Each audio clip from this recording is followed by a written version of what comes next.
નમસ્કાર. આજે આપણે ધોરણ 9માં 11મું કાવ્ય જે છે એની આપણે સમજૂતી મેળવવાની છે. તો સર્વપ્રથમ કાવ્યની સમજૂતી મેળવતા પહેલાં આપણે કાવ્યમાં આવતા શબ્દાર્થ જે છે એની માહિતી મેળવીએ. તો સર્વપ્રથમ કાવ્ય છે આપણું 11મું મરજીવિયા. કોને કહી શકાય? તો કે સમુદ્રના તળિયે જઈ જે સાચા મોતી લઈ આવે છે, પોતાની જાન જે છે એની પરવા કર્યા વગર સમુદ્રના તળિયે જે સાચા મોતી પડેલા છે એને લઈને આવે છે મરજીવિયા. એના કવિ છે ઉજાલા. એનું સાહિત્ય પ્રકાર છે સોનેટ. હવે એમાં આવતા સમાનાર્થી શબ્દો જે છે એની વિશે માહિતી મેળવીએ. તો પહેલો શબ્દ છે સમુદ્ર. સમુદ્ર સમાનાર્થી દરિયો, રત્નાકર, મહેરામણ, જલ્દી અને ઉદતી. નયન એટલે આંખ, નેત્ર, ચક્ષુ, લોચન. શિખામણ એટલે શીખ અથવા સલા. જળ એટલે પાણી, નીર અથવા વાણી. હૃદય એટલે ઓર, દિલ, હૃદય. મરણ એટલે મૃત્યુ, નિધન, અવસાન. ડર એટલે ભય અથવા બીક. આપણા સમાનાર્થી શબ્દ. હવે આપણે વિદ્યાર્થી શબ્દ જોઈએ. ઉત્સાહ વિદ્યાર્થી નિરુત્સાહ. જીવન વિદ્યાર્થી મૃત્યુ. વિકરાળ વિદ્યાર્થી સુંદર. તપમય વિદ્યાર્થી તેજો. હવે એમાં આવતા તપના શબ્દ જે છે એની માહિતી મેળવીએ. તો વણી એટલે તરત. ડબ એટલે તગલા. કીધ એટલે કીધો. વૃથા એટલે નકામ અથવા ફોગટ પણ થાય. બલા એટલે પદ. તળ એટલે તળી. હવે શબ્દ સમૂહ જોઈએ. તો શબ્દ સમૂહમાં પહેલો શબ્દ સમૂહ છે સમુદ્રના તળિયે જઈ મોતી લાવનાર. મરજીવિયા કહેવાય. પર્વતની હારમાળા તો ગીતમાળા. ફૂટે નહીં તેવું અખૂટ. પાર વિનાનું અપાર અથવા અગાધ. તો આપણે સામાન્ય એવા શબ્દો જે પરીક્ષામાં પૂછાઈ શકે એના વિશે માહિતી મેળવી. હવે બીજા જે શબ્દ જે છે એ આપણે કાવ્યની સમજૂતી મેળવશું. એમાં આગળ હું તમને કહેતી જઈશ. તો કાવ્ય જે છે એની શરૂઆત કરતાં પહેલાં આપણે મુખ્ય કાવ્ય જે છે એની માહિતી મેળવીએ કે પરિશ્રમ કર્યા વગર કંઈ પણ હાસિલ થતું નથી. કે માણસે હંમેશા મહેનત કરવી જોઈએ. કે સામાન્ય રીતે સંસ્કૃતના સુભાષિતમાં કીધું છે કે ઉદ્યમેન સિદ્ધ્યંતી કાર્યાણી ન મનોરથે સિદ્ધિ સુપ્તસ્ય સિંહસ્ય પ્રવિશંતિ મુખે મૃગાઃ. કે એનો મુખ્ય અર્થ એમ થાય કે પરિશ્રમ કર્યા વગર કોઈ પણ કાર્ય જે છે એ સિદ્ધ થઈ શકતું નથી. સિંહ જે છે એ જંગલનો રાજા કહેવાય છે, છતાં પણ એના મુખમાં હરણાઓ આપવા પ્રવેશી જતા નથી. તો સામાન્ય રીતે આપણે માણસનું ઉદાહરણ લઈએ તો માણસ તરીકે આપણી પાસે બુદ્ધિ છે, કાર્ય કરવાની ક્ષમતા છે, છતાં પણ જો આપણે બેઠા બેઠા એમ માનતા હોય કે આપણને આપણું ભરણ પોષણ થઈ જશે, બીજા આપી જશે, હા કદાચ આપણી માટે બીજા કામ કરતા હોય આપણને આપી જાય, પણ આપણે જમવાનું તૈયાર હોય, આપણી સામે થાળી હોય તો એના ભોજન જે છે એ આપોઆપ મોઢામાં જતું નથી. એના માટે આપણે હાથ લંબાવી મુખમાં કોળિયા મૂકવા પડે છે. એવી જ રીતે મોઢામાં મૂક્યા પછી આપોઆપ ગળા નીચે ઉતરતો નથી અને ચાવવું પડે છે. ત્યારે પેટ જે છે એ આપણું ભરાય છે, આપણી ભૂખ સંતોષાય છે. તો આ કાવ્ય જે છે આ સામાન્ય રીતે એનું સાહિત્ય પ્રકાર સોનેટ છે. કાવ્ય જે છે એ સોનેટ ખૂબ નાનું છે, પણ એમાં ઘણું બધું કહી જાય છે કે જીવનમાં હંમેશા પરિશ્રમ જે છે એ કરવો જોઈએ. માણસ જ્યાં સુધી મહેનત ન કરે ત્યાં સુધી ક્યારેય કોઈ સુખ પ્રાપ્ત કરી શકતા નથી. અને જે મહેનત કરે છે એની મહેનત ક્યારેય ફોગટ જતી નથી. જે માણસ મહેનત કરે છે એ મહેનત ક્યારેય કોઈ માણસ જે છે એ દુઃખી નથી. મહેનત કરે છે એને કંઈક ને કંઈક પ્રાપ્ત થાય છે. તો હંમેશા મનોબળ જે છે એ મજબૂત રાખી, દ્રઢ રાખી અને કોઈ પણ કાર્ય જે છે એ કરવામાં આવે તો અવશ્ય સફળતા જે છે એ પ્રાપ્ત થાય છે. તો આવું કંઈક કાવ્ય જે છે એ આપણે જોઈએ. કે સમગ્ર કાવ્ય જે છે એમાં કે આપણે કવિ પરિચય જે છે એના વિશે સર્વપ્રથમ માહિતી મેળવીએ કે મરજીવિયા કે જે સમુદ્રના તળિયે છે સાચા મોતી લઈ આવે છે એને મરજીવિયા એવો શબ્દ કહેવાય. એના કવિ છે પૂજાલાલ. એમનો જન્મ 17/6/1901, એમનું અવસાન 27/12/1985. પૂજાલાલ રણછોડદાસ દલવાડીનું વતન આણંદ જિલ્લામાં આવેલું નાપા ગામ છે. પૂજાલાલના નામની સાહિત્ય કૃતિઓ લખેલી છે. તેઓ કવિ તરીકે જાણીતા છે. તેમને 1926થી શ્રી અરવિંદ આશ્રમ પુડુચેરીમાં વસવાટ કર્યો હતો. પારિજાત, પ્રભાત ગીત, શ્રી અરવિંદ વંદના, શ્રી અરવિંદ મહાપ્રભુ, સાવિત્રી પ્રશસ્તિ વગેરે કાવ્ય ગ્રંથોમાં શ્રી અરવિંદ દર્શનના અને અધ્યાત્મ ભાવના કાવ્યો છે.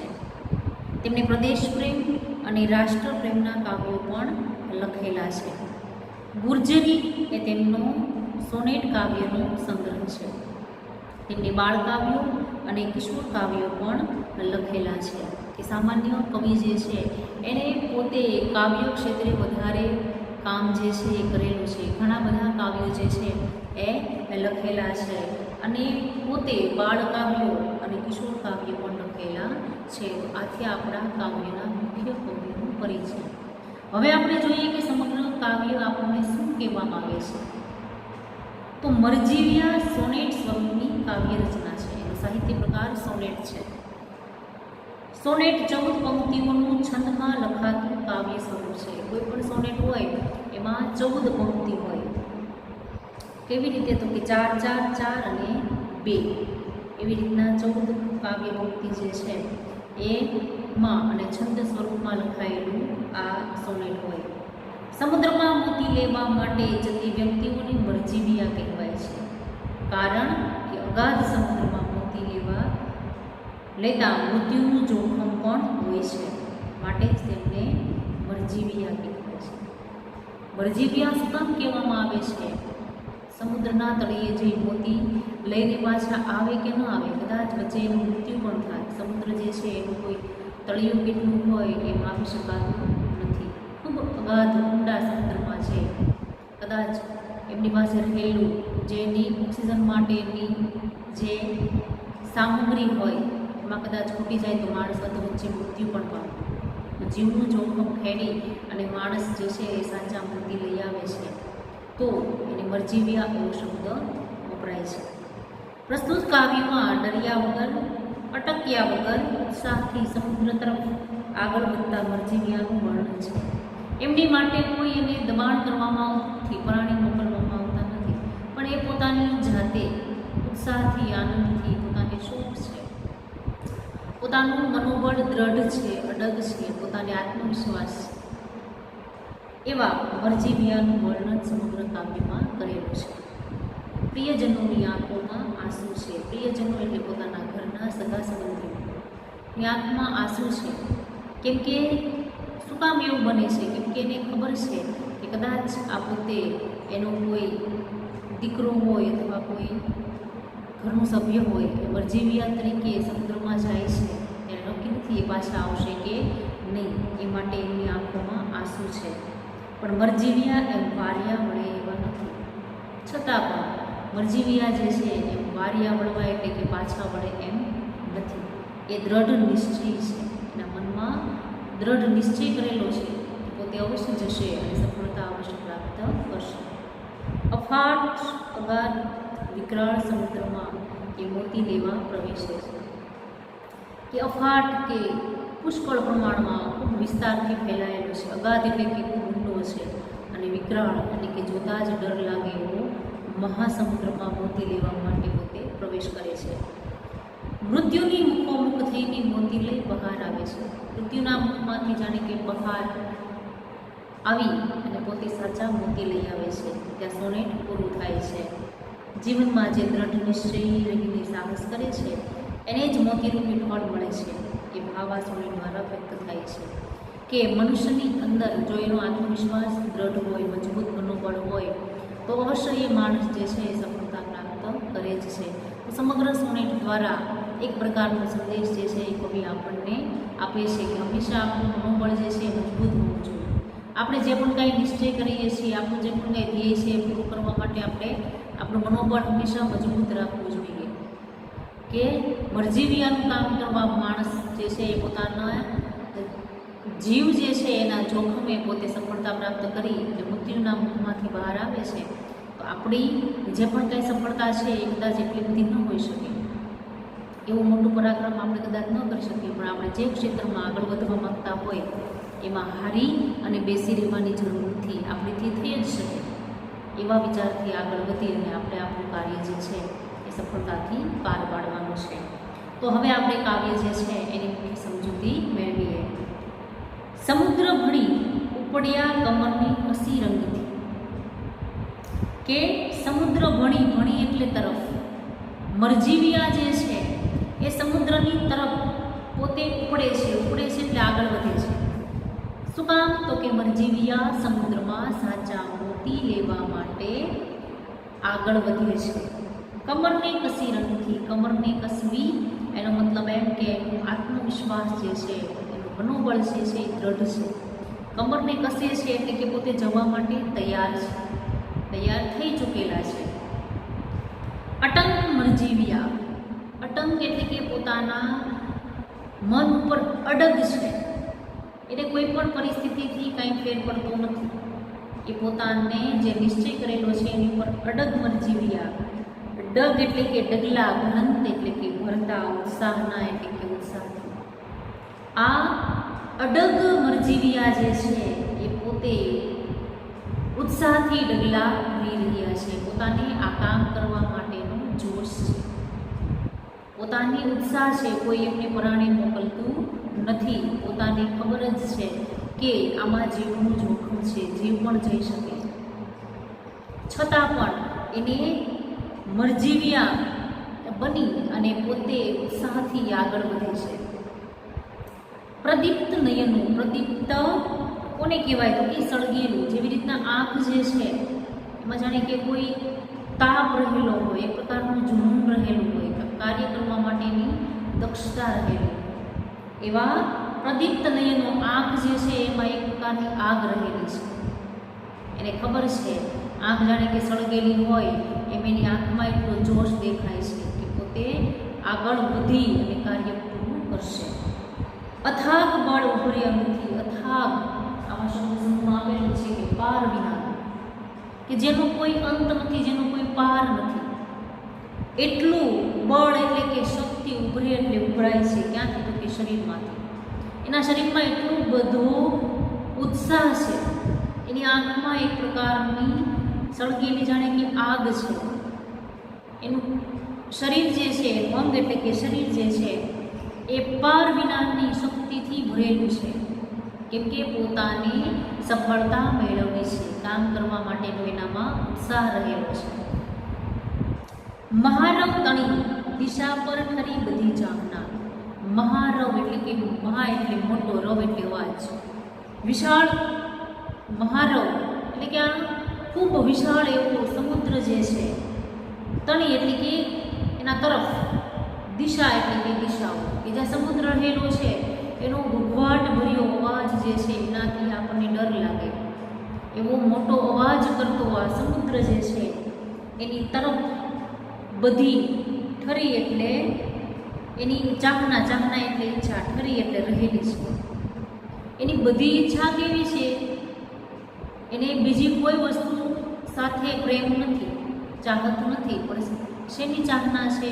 તો કે આ વિશાળ અવાજ કરતો સમુદ્ર જે છે એના તરફ બધી એમની નજર, બધી ઈચ્છા રહેલી છે. અત્યારે માત્ર એનું હાલ એક જ લક્ષ્ય છે કે પોતે સમુદ્રમાં જઈ સાચા મોતી લઈ આવે. કોઈ પણ પરિસ્થિતિ હોય એમની સાથે એની કાંઈ લેવા દેવા છે નહીં, માત્ર એની ઈચ્છા સમુદ્રમાં જઈ સાચા મોતી લઈ આવવાની છે. એટલે તણી એટલે કે તરફ, બધી એની ઠરી એટલે કે રહેલી છે શું? તો કે ચાહના. મહારો એટલે કે મોટો અવાજ કરતો સમુદ્ર જે છે એની દિશા તરફ જઈ પોતાની બધી ઈચ્છાઓ જે છે એ આ સમુદ્ર તરફ રહેલી છે. ડરિયા પ્રિયજન, જ્યારે એના પ્રિયજનોને ખબર પડી કે પોતાનું કોઈ ઘરનું સભ્ય છે એ મરજીવિયાનું કામ કરવા માટે જાય છે, સમુદ્રમાં સાચા મોતી લેવા જાય છે, તો આ વાત સાંભળી ડર્યા એટલે કે બીક લાગી. કોને? પ્રિયજનો, પોતાના ઘરના સભ્યોને, પોતાના કુટુંબને, પોતાના પરિવારને બીક લાગી. બધા સજ્જલ નેત્ર આડા પડ્યા. સજ્જલ નેત્ર એટલે આંખોમાં આંસુ રહે, કે બધાની આંખોમાં આંસુ આવી ગયા. ઘરના સભ્યોને ખબર પડી કે આ તો ભાઈ સમુદ્રમાં સાચા મોતી લેવા જાય છે, તો આ તો આમાં માણસનું મૃત્યુ પણ થઈ શકે.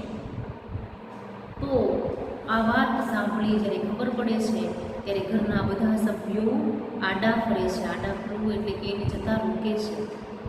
આંખમાંથી આંસુ વયા જાય છે, આજીજી કરે છે કે આવું સાહસભર્યું કામ કરાય નહીં. શિખામણ દીધી, કે બધા લોકોએ શિખામણ દીધી. શીખ આપી શું? તો કે વૃથા જીવન કે વેડકો કા ભલા.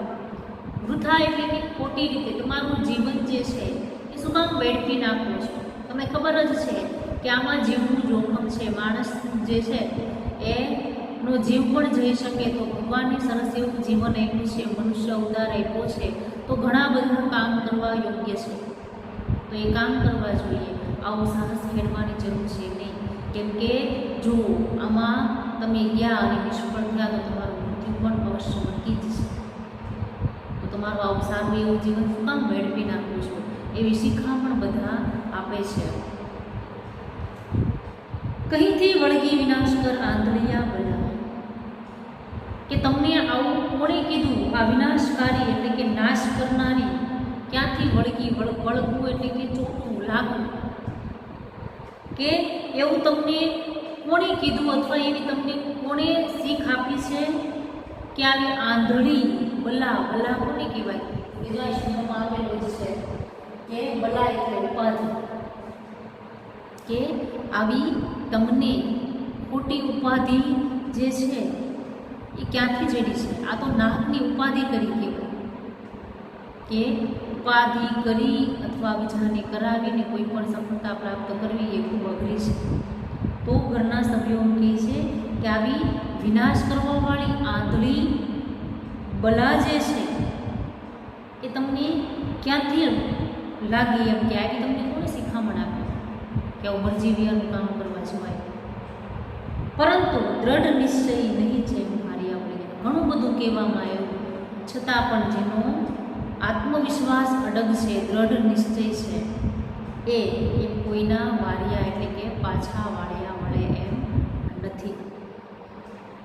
ગયા ગરજતા અફાટ વિકરાલ રત્નાકર, કે આ મરજીવિયા જે છે એ ગયા. ક્યાં ગયા? તો કે સમુદ્રની અંદર. કેવો સમુદ્ર છે? તો કે ગરજતા.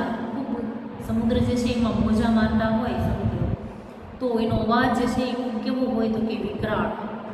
રત્નાકર એટલે કે વિકરાળ એવા સમુદ્રની અંદર, અફાટ એટલે કે વિસ્તારમાં ફેલાયેલ, ઊંડા એવા સમુદ્રની અંદર આ મરજીવિયા ગયા. તરંગ ગિરિમાળ શા હૃદય ઉપરે આથડિયા, એટલે કે સમુદ્રમાં આપણે જોતા હોય તો મોજા મારે એટલે આપણને પાછો ધક્કો મારે. તો મરજીવિયા જે છે એ જેવી રીતે કૂદકો મારી અને સમુદ્રની અંદર પ્રવેશે છે, તો સમુદ્ર ગિરિમાળ એટલે કે નાના નાના સમુદ્રમાં પર્વતો થાય છે. એટલે કે આપણે જોતા હોય કે મોજા હોય આમ પર્વતોની જેમ રહેલા હોય, તો એ મોજા જે છે એ આ પાણી જે છે એ નાના નાના ગિરિમાળ એટલે કે પર્વતો બનેલા છે, એ તરંગ સ્વરૂપે રહેલા છે. શા હૃદયે ઉપરે આથડિયા, એટલે કે મરજીવિયા જેવી રીતે પોતે અંદર પાણીમાં કૂદકો મારે છે, તો આ તરંગ રૂપે જે ગિરિમાળ રહેલા છે એ એમના હૃદય સાથે અથડાય છે, ભટકાય છે અથવા પછડાય છે. હઠિયા ન લવતો હોય સાહસિક સર્વ કૂદી પડ્યા. હઠિયા એટલે કે પાછા, લવ એટલે જરા પણ ન પાછા પડ્યા, કે આ સમુદ્રના નાના નાના ગીરી પર્વતો જે છે એ એમને પાછો ધક્કો મારે છે, છતાં પણ પોતે જરા પણ પાછા કરતા નથી, પણ સાહસિક એટલે કે સાહસ કરી અને બધા જે છે સર્વ એટલે બધા કૂદી પડે છે. અગાધ જળમાં પ્રવેશિત કાળને ગહ્વરે. અગાધ એટલે કે વિશાળ એવા સમુદ્રની અંદર આ મરજીવિયા પ્રવેશ કરે છે અને કાળને ગહ્વરે એટલે કે અંદર એમ કે સમયની સાથે આ અંધકારમય ગહ્વર એટલે કે ઊંડાણમાં તે પ્રવેશ કરે છે. સમુદ્રની અંદર અંધકાર હોય. આપણે મરજીવિયાને ટીવીમાં ક્યારેક જોયા હોય તો એને માથા ઉપર એવી ટોર્ચ લગાવવામાં આવે કે એને આગળની દિશા ખબર પડે. પાછળ જે છે એને શ્વાસ લેવા માટેના જે બોટલ હોય લગાવેલી, અને સમુદ્રની અંદર એટલે કે અંધકારમય સમુદ્રની અંદર એ પ્રવેશ કરે છે. કુંધ્યા મરણના તમમય તળો અને પામ્યા. કુંધ્યા એટલે કે આગળ વધવું, કુંધીને એટલે કે એક પછી એક ડગ આગળ માંડી. મરણના તમોમય એટલે કે અંધકારમય, કે એને ખબર જ છે કદાચ મૃત્યુ થઈ ગયું તો સમગ્ર જીવન અંધકારમય બની જશે. મરણના તમોમય તળિયે એટલે કે સમુદ્રની સાવ નીચે તળિયે અને પામ્યા. મૃત્યુને ખેડી, મૃત્યુ સાથે લડી અને પોતે આ અંધકારમય સમુદ્રના તળિયે પહોંચે છે. અખૂટ મણી મોતી કોષ લઈ બહારે આવ્યા. અખૂટ એટલે કે ન ખૂટે તેવા, જે અમૂલ્ય છે, જેની કિંમત આંકી શકાતી નથી, એવા મણી મોતીના કોષ એટલે કે એવા મોતી લઈ અને બહાર આવે છે.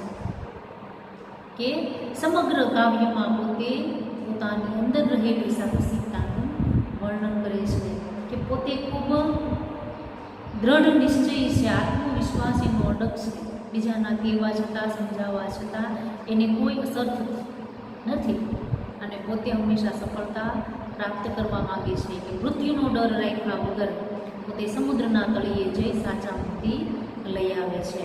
હવે આપણે ખાલી હું તમને સમજૂતી સ્વરૂપે ફરી પાછું કાવ્ય જે છે એ કહીશ, તમારે ધ્યાન રાખવાનું છે. ટૂંકમાં મરજીવિયા, કમરને કસવું એનો મતલબ એમ જ લેવાનું કે મૃત્યુના જોખમે પોતે શું કરે છે તો કે કમરને કસી રંગથી સમુદ્રમાં પોતે જવા માટે તૈયાર થાય છે. કમરને કસવી એટલે તૈયાર થવું કોઈ પણ કાર્ય કરવા માટે. સમુદ્રની તરફ આ મરજીવિયા આગળ વધે છે. પોતે પોતાના વિશ્વાસ ઉપર અટંક છે. પોતે અટંક મરજીવિયા ઉત્સાહથી ડગલા ભરી રહ્યા છે.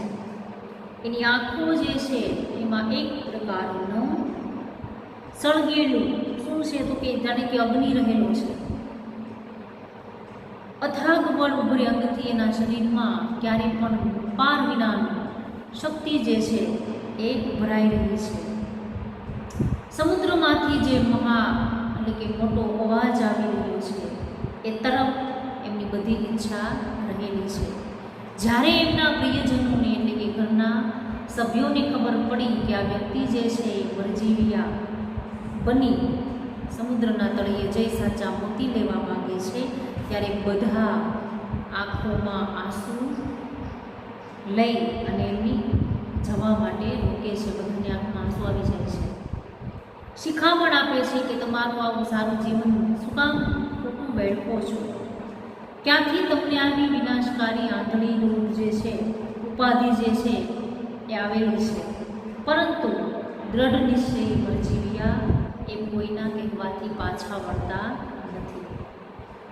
એ ગરજતા અફાટ એટલે કે વિશાળ એવા અંધકારમય સમુદ્રની અંદર પ્રવેશ કરે છે. આ સમુદ્રમાં પ્રવેશતાની સાથે પર્વતો સ્વરૂપે રહેલા આ તરંગો જે છે એ એમના હૃદય સાથે અથડાય છે. છતાં પણ સહેજે ઘટ્યા વગર સાહસિક રૂપે બધા કૂદી પડે છે. અગાધ એવા સમુદ્રમાં જઈ અને પોતે સમુદ્રના તળિયે પહોંચે છે. મરણની બીક રાખ્યા વગર મરણની ઘૂમતા એ આ અંધકારમય સમુદ્રના તળિયે પહોંચે છે. અખૂટ એટલે કે ન ખૂટે એવા મણિમોતી સાચા મોતી લઈ અને બહાર આવે છે. કે પોતાની અંદર રહેલો આત્મવિશ્વાસ છે, અંદર રહેલી શક્તિ છે, અડગ મનોબળ છે, એને લઈ અને પોતે સફળતા પ્રાપ્ત કરે છે. તો સમગ્ર કાવ્ય દ્વારા કવિ આપણને સમજૂતી આપે છે કે જો વ્યક્તિનું મનોબળ મજબૂત હોય, કોઈ પણ કાર્ય કરવા વ્યક્તિ સમર્થ હોય તો એમને પ્રયત્ન કરવાથી સફળતા અવશ્ય પ્રાપ્ત થાય છે. જે માણસ પરિશ્રમ કરે છે એ ક્યારેય પણ નિષ્ફળ જતો નથી, હંમેશા સફળતા પ્રાપ્ત કરે છે. તો માણસ તરીકે આ સોનેટ દ્વારા કવિ આપણને પરિશ્રમ કરવાનું મહત્ત્વ જે છે એ સમજાવે છે. તો જીવનમાં હંમેશા આગળ વધવા માટે, સફળતા મેળવવા માટે આત્મવિશ્વાસ જરૂરી છે અને વ્યક્તિનો દ્રઢ નિશ્ચય, મજબૂત મનોબળ, આત્મવિશ્વાસ હોવો જોઈએ, જેનાથી એ સફળતા પ્રાપ્ત કરી શકે છે. તો અહીંયા આપણું આ કાવ્ય જે છે એ પૂરું થાય છે.